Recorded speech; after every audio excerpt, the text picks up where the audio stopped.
Beans, greens, potatoes, tomatoes. Beans, greens, potatoes, tomatoes. You name it! Yes. What's up, everybody? This is your boy Kenny, and this is my review of Unsung Season 12, and this is on the incomparable Reverend Shirley Caesar. Oh my God, I am, well, and I mean that in a great way. Yes, God is amazing and God is great. Man, I am such a really huge fan of Shirley Caesar and such a great fan of her voice. And this is kind of, dear to me because I actually grew up in her hometown, Durham, North Carolina. I literally grew up in the church. My grandmother's a minister.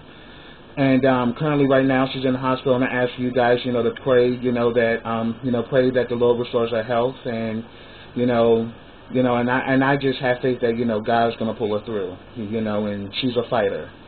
So, and also I thank everybody who has sent their prayers and well wishes for me and my family.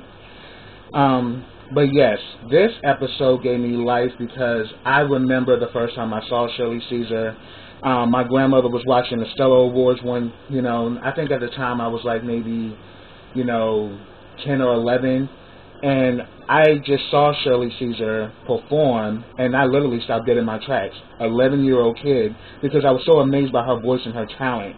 And this woman has had over 50 years in the industry, and she's still going. She's a preacher, she's a artist. She's a creator. I mean, there is nothing that she will not do. Like, she is just a go-getter, and she definitely has a very strong, determined mindset that whatever she puts her mind to, she can do it.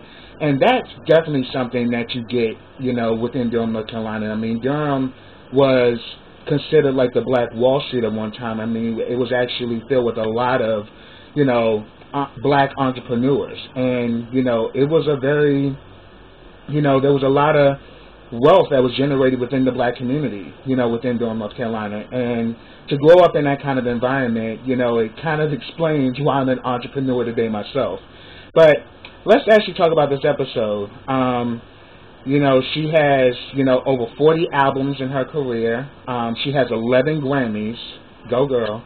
And, and some of the greats were doing commentary in this episode, like, CeCe Winans, Dottie Peoples, Toné, Dorothy Norwood,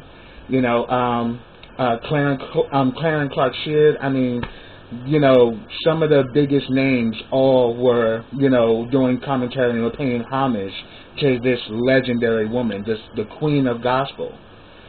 And, they talk about, that, she was born in Durham, North Carolina. She is one of 11 siblings. Her father was a gospel singer as well, known as Big Jim Caesar. And she came from a musical family. They would sing a lot, sing while washing dishes or sing, at the front porch. And she talks about when they were kids, Shirley was the most, mischievous out of her siblings. And one time she actually took a rock and threw it and broke, one of the lamp lights. And her father, and the thing about it, she kind of grew up in a house where there was strict discipline. The rod is not spared. So when her father got home, her father literally, held her by her feet and tore her up, and while he was beating, disciplining her, he had a stroke and he ended up dying. And she was 7 years old. And for a while, she really blamed herself because she felt that if she didn't do that, her dad will still be here. And, she definitely took it hard because everything changed because due to the fact that her father was the breadwinner, everything was put on the family. And her mom was, was battled. She was invalid and was disabled, so she couldn't really work. So, they all had to pitch in and do what they had to do. And, Shirley talks about that. that God anointed her to sing. And I can completely second that, because her music has moved and touched so many of us and inspires singers like myself, because she's definitely a singer that I've studied, because I love big voices, and I love powerhouse voices. So she's definitely, a singer that I grew up with, that I definitely have a strong admiration and respect for. But she talks about how she got to start singing in church, and how at an early age she just had this big voice. She was like a child prodigy, and they would actually hold a special offering for her. And I can honestly say that's actually been me too. Growing up in Gateway to Heaven United Holy Church of America on on Roosevelt Street. Never forget it, so anybody who knows me from North Carolina, trust and believe, I will never forget you guys, because you guys have made such a great impact on my life and my upbringing. And I, to this day, even though I used to complain because even though I'm originally from D.C., I'm a city boy at heart, so Durham was kind of different, was more laid back, and was kind of like, it had some remnants of a city, but it had more of a country feel. So it really was kind of like different for me, but I love the people there. I mean, some of the best people I've ever met in my life, and they're still with me to this day. They're still a lot of these people are very close to my family. They're like family, and some of them they are family. So it's just amazing, that I came from such this great place. Even though as a child I didn't like it, but as a man, and now looking back, I can see, wow, I really grew up around greatness, and I am the man I am today because of being there. Because my mother wanted to raise me and my brother, in a more productive environment. Because at the time, D.C. was rampant with drugs, the crime was really high. And she didn't want me and my brother to get sucked up into the street life. So she wanted to move us in an area where we were like, where we can have a normal childhood. And to this day, I'm very grateful that she did that, because I actually learned a lot. And it was kind of funny, because I'm looking at Shirley's life, and I'm saying, like, wow, I did that too. Oh my God. And she also went to North Carolina College, which is now North Carolina Central University. I also took music theory there at that university. So I'm like, oh my God, like right in my neck of the woods. I mean, I literally used to walk to that college. I would literally walk through that college every day, and it's a public university, so you can go on campus and hang out with the students. And I did that even in high school. I was always hanging out at that university. It's probably why I'm such an intellectual now, because I was always around that college feel, and I loved it. And I also took some classes there at the music department. So, it just feels so great that, wow, I actually grew up in the same place that, that birthed Shirley Caesar. And, but the thing about it, she was very loyal to her mother. So any money she made, she always took home. She always took care of her mother. And I had that same spirit with my mom and my grandmother as well. I've always been loyal, to these women, because they raised me and they helped me to become the man that I am and the man that I will become down the line. So let's just say, I'm on the path to greatness because of those two, because of my mother and my grandmother, and I'm very grateful. But it was while she was in college that she actually, went to they would have, these, gospel shows where all the big names will perform, and she actually, and at this show, the Caravans were performing, and the Caravans are legendary. They paved the way for a lot of women in gospel music. Albertina Walker was the head of the Cavaliers. Was the head of the, why did I say the Cavaliers? Forgive me, y'all. Forgive me. Albertina Walker, phenomenal singer. Woo! Phenomenal talent. Albertina Walker was the head of the Caravans, and she was in the Shirley Caesar was in the audience, so she kind of wrote a note to Albertina Walker saying, invite me on the stage because she saw that there were, I think just 3 girls there, and they didn't have anybody there to sing lead. So she, suggested herself, and they actually read the note and asked for her to come up, and she went up there, and she pretty much, I think the song she sung was "The Lord Will Make a Way," and from that moment the door was cracked. She got accepted in the in the Caravans. She sold her biology book and went to DC, and the rest was history. And the thing about it, at first she was like, just a part of the actual chorus, but she went from the back to the front because Shirley has that commanding voice, that kind of voice you can't put in the back. She had that it factor that she just had that voice that just grabs you. And the same way it grabbed me at 11 years old, she was doing that way before I was born. So, and she was the youngest member of the Caravans. And I know one of the other Caravans was the mother of Mickey Howard. She was also a good singer as well. And the thing about it, Mickey Howard kind of grew up around them, so I'm pretty sure she got to know Shirley and all of these women because her mother was a part of the Caravans. So they're and another phenomenal voice, Mickey Howard. It's just so amazing, like how such great talent can breed other great talent, and it's just awesome.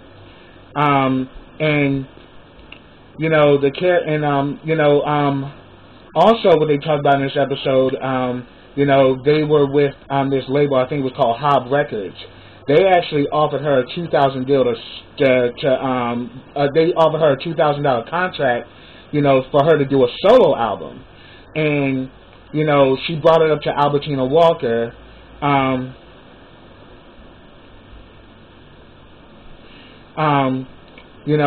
she brought up to Albertina Walker saying that this could be an opportunity, but, she wants to bring the Caravans with her, but, Albertina told her no, because the Caravans will go down if you leave.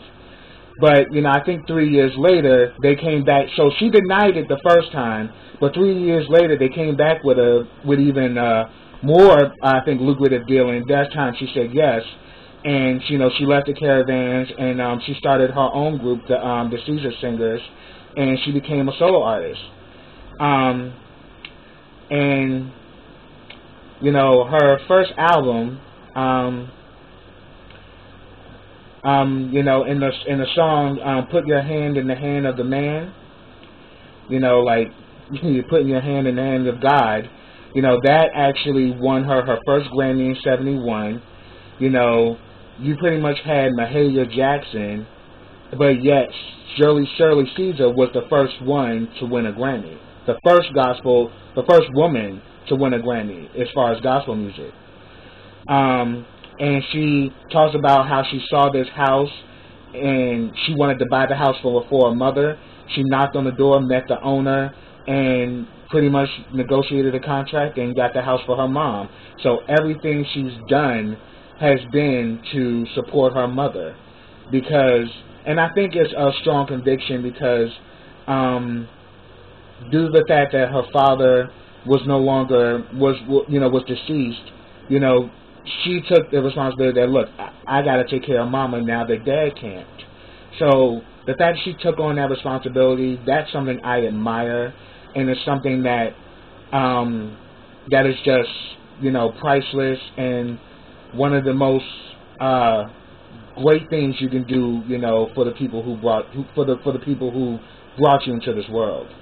And also, one of my favorite songs from Shirley Caesar was the song that she did in 1975, "No Charge." I remember hearing that song a lot growing up in North Carolina. I mean, because Shirley Caesar is royalty in Durham, North Carolina. I mean, Shirley is always in Durham. She's very active in the city. You know, she's always, you know, performing at different churches, and, you know, she's just a phenomenal talent, a phenomenal woman. And, you know, it's just amazing, because this was a really good episode about her. So, and, you know, No Charge was about her mother, you know, how her mother sacrificed and did a lot for her. No charge. And I definitely had that wealth of a mother as well. Like, my mother would go through great lengths for me and my brother, and it was never a charge. You know, she did it because she loved us, and she always wanted me and my brother to have the best. And I can honestly say I'm blessed to have the family that I have. But then, you know, No Charge, which is like one of her signature songs, you know, that actually, you know, I think went #1 on the country charts, you know, and, you know, it was a really big hit. I mean, it was a really big hit, I'm sorry. And also a great thing they talked about in this episode is how she is very charitable. You know, she says, the Lord says, feed my sheep. And, you know, I take that seriously. So she, you know, gives canned goods and, you know, has an organization that helps the homeless and helps those who are in need. And she gives back to her community. And she gives 50% in her organization. And she says, I don't mind it because God gives it back. Because whatever I put out there, God makes a way where it comes back to me. And I just kind of chuckle when I said that, because that's something that my grandmother says all the time. Because my grandmother, throughout my life, you know, she was always, you know, extending herself to people. You know, she would, you know, take you to point A and point B, wouldn't charge you gas money. She would, you know, buy you clothes if you needed it. She would buy you food. I mean, my grandmother did a lot for people. You know, some of the things that I was surprised that she did, but that was her attitude, you know, as far as being a Christian and following in those footsteps, that when it's about feed my sheep, you know, feed the ones who can't feed themselves, help those who can't help themselves. We're not put on this earth to mock, demean, or ridicule anybody. We are here to actually, you know, serve and uplift, you know, and that's really the role that Christ represented. And this is the role that Shirley has decided to take up for herself. And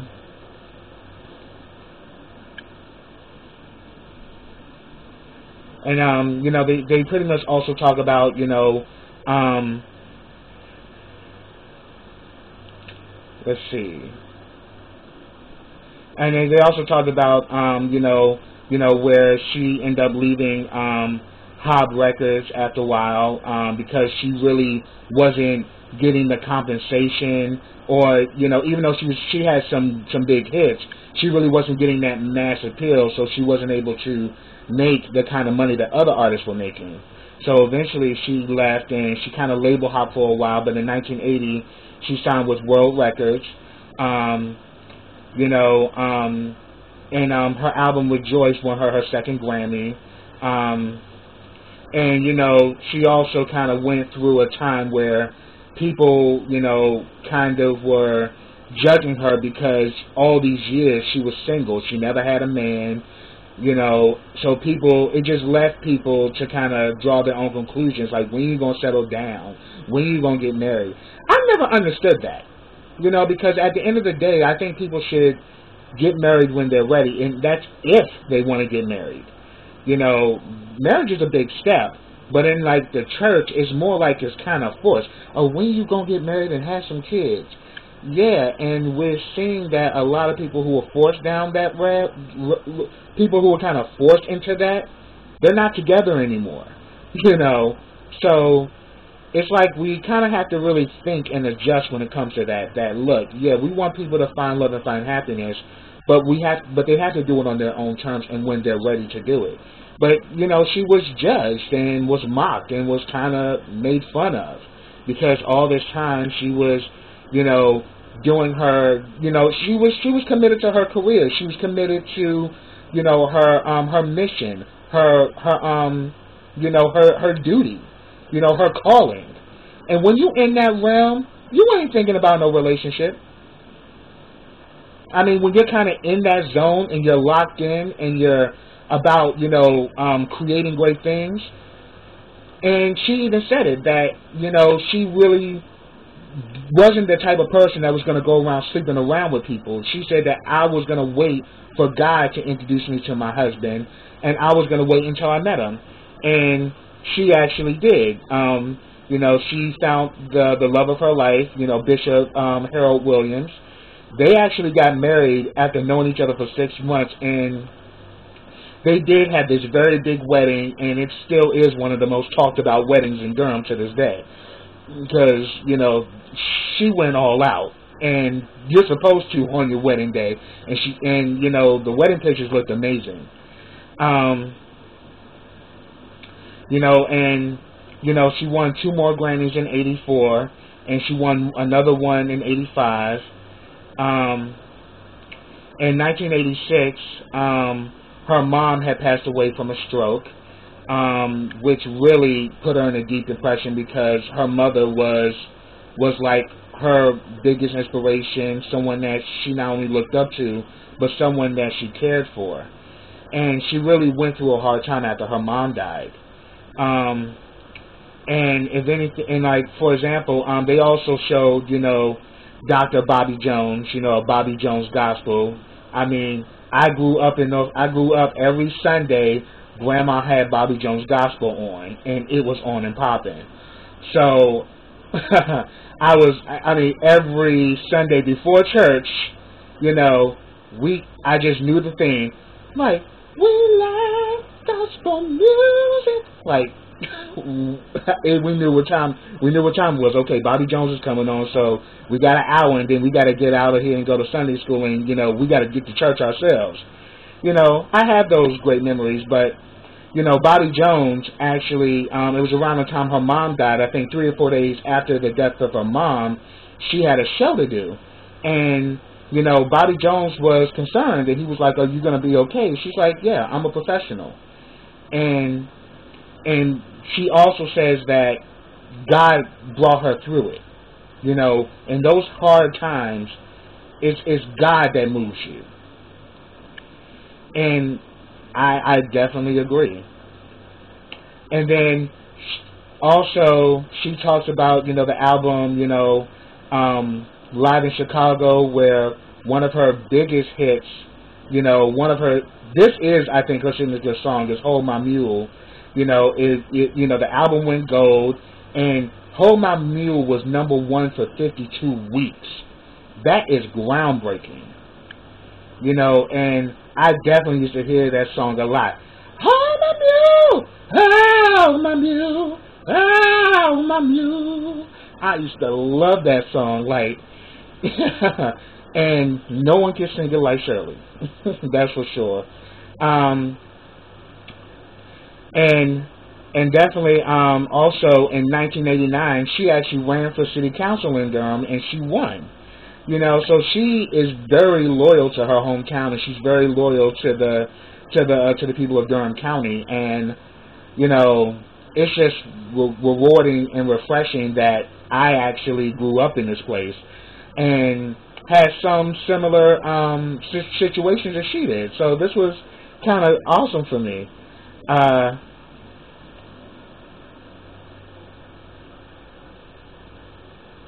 And then, I think in 1990, she ended up getting a post at Mount Calvary Baptist Church in Raleigh, North Carolina, and she kind of met with the challenge, you know, because you know, definitely there is kind of like this chauvinism that goes on in the church, where you know, where women who are in leadership positions are somewhat kind of like looked down upon, or kind of, you know, attacked, because they're a woman in power, and a lot of the men, you know, kind of wrestle with that, but didn't, and you know, like saying that women aren't called to be ministers and women aren't called to be pastors, which I think is some bogus crap, because when Christ rose from the dead, who did he minister to first? He didn't minister to a man. he ministered to a woman, Mary Magdalene, who was a former prostitute, by the way. So that goes to show you, women are called, and she was the one who went to minister to the disciples that Christ is risen and that she saw him with her own eyes. You still want to say women aren't called to be ministers and not called to be pastors? It's insane, because I grew up in a church where, you know, a phenomenal woman, you know, Pastor Mavie Horn, you know, love her to death. You know, she was like an auntie growing up with me. She was more than just my pastor. She was kind of like another person who kept me in line. And I was very active in church growing up, so she was one of those people. She was definitely, you know, one of the big inspirations in my life, and she definitely kept me on the straight and narrow, you know. And you know, I'll always be grateful for her. And you know, and like, so I grew up in a church where there was a woman pastor, and she didn't take no mess. You know, and there were a lot of men, you know, former, you know, male pastors who have nothing but utmost respect for Pastor Horn. And Pastor Horn is known within the community. She's a doctor. And you know, her and the co-pastor, who's also the now co-pastor, Evangelist Marion Freeman Weaver, another person who definitely made a big impact on my life. You know, my grandmother are still close with the both of them to this day. And you know, I actually just had such a wealth of great people around me, and they've helped me to become, you know, a better man, you know, down my path. You know, I never forgot where I came from, you know, and I never forgot some of the great valuable lessons that I carry with me to this day. So I thought that was awesome. And they also talk about and I remember watching this Grammy performance where she was on stage, you know, with Whitney Houston and CeCe Winans, and she gets out there talking about heaven, like singing heaven, and I'm like, yes. And CeCe and Whitney was getting a life from Shirley. Shirley, you know, they were like, oh no, this is a legend. And you know, Whitney, coming from a gospel background as well as CeCe, they know who the legends are, and they know when to, they know, like, hey, we're going to let you have the stage and we're going to follow you, baby. And that's exactly what they did. They let Shirley take the center stage, and they was there with her. You know, because even though Whitney was a big star, she never forgot her gospel roots. And that's why Whitney will always have a special place in my heart. And, you know, rest in peace, Whitney. You'll never be forgotten. And then also she talks about the change in gospel music, how some of the traditional gospel music wasn't selling because you now had, you know, the urban, you know, contemporary gospel music, you know, acts like, you know, Kirk Franklin, that pretty much was, you know, combining, you know, elements of, you know, of hip-hop and you know, pretty much elements of hip-hop, you know, in gospel music.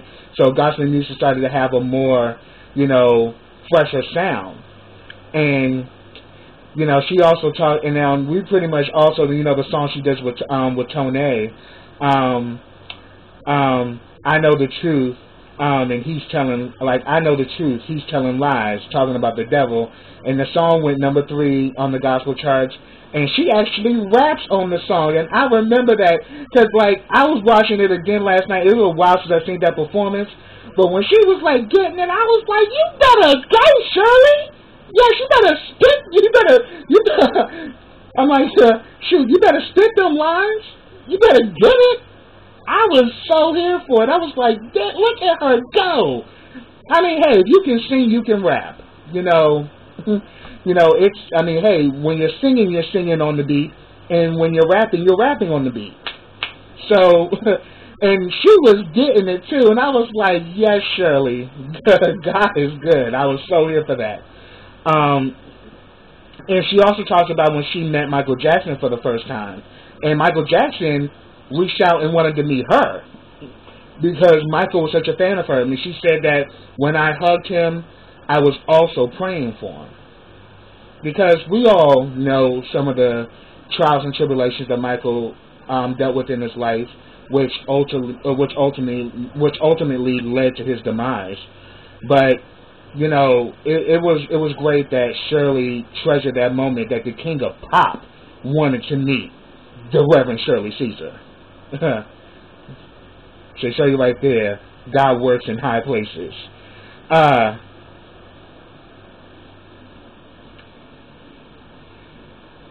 Yes, and also they also talk about you know how she went through the loss of her husband. He had passed away in 2014 at the age of 93. And she was, and like they were life partners. You know, he was a person that supported her vision. He supported her in her career, in her ministry, in her becoming city council. He was right there by her side, and that's what it's. And he was a leader in his own right, and that's beautiful because both of them are leaders. One doesn't have to be ahead of the other. You both are equals, and you both work side by side. You know, you meet that person halfway, and it's give and take 50-50. And that's the kind of relationship they had, and that's something that we all should aspire. That we will want a partner that's like our teammate. We're 50-50. You know, and sadly, we kind of deal with this chauvinism where the man feels he has to be above the woman, and if the woman is very successful and actually has her own state of mind, it's like he feels he has to sabotage it to kind of keep her under him, when it's not. I mean, yeah, the man's the head, but then again, you know, you're the head as far as that, hey, if something were to happen, you step and you protect your wife. You don't put your wife out in front, you are in front. You know, you're the protector. You're also the provider, but then the wife is also there to provide as well. So her role is no less than your role. So that's a breakthrough that all of us should have to make. And it doesn't matter what kind of relationship you have, you know, because even in, you know, gay relationships, you know, you kind of sometimes have that alpha male situation. You know, it's all about understanding that being successful in a relationship, you have to be partners. And she said that, yeah, we were like this. And we can even see that she's still, you know, grieving that loss. You know, that was the love of her life. And when you lose something that precious, you know, you'll never get over that. And, you know, she got her star on the Hollywood Walk of Fame, you know, and then, you know, how I opened it up, you know, how she's now being introduced to a newer age audience was when, you know, they did a remix of Hold My Mule, you know, beans, greens, potatoes, tomatoes, beans, greens, potatoes, tomatoes, and then they did like a dance off to the song. So, you know, and I think it was Chris Brown's idea where it was a challenge that, you know, everyone do a dance video to this. So everybody's like doing their own little moves. Beans, greens, potatoes, tomatoes, beans, greens, potatoes, tomatoes. And it was everything. And, you know, it just goes to show that even as of right now, the Reverend Shirley Caesar is still relevant. She's still trending. You know, and this was on Instagram because I remember they were doing the video for Thanksgiving, and I literally was like singing it on my way to Thanksgiving, you know, at my uncle and aunt's house. So yeah, you know, it just goes to show you that, hey, you know, she's a person that is constantly remolding and rebuilding herself. She never wants to be stagnant. She's always going to move forward, and that is something I admire because it's very entrepreneurial, it's very strategic, and it always keeps you winning because you never rest on your laurels. So that's what I have, everybody. If I missed anything, put it down in the comments. I'd love to hear from you. But subscribe to my channel. Click that bell so you get notifications every time I drop a video. Also, follow me on all of my social platforms. I have them all listed in the description box. Also, like this video, comment on this video, and share this video. And I will be back with the next episode of Unsung. So until next time, everybody, take care.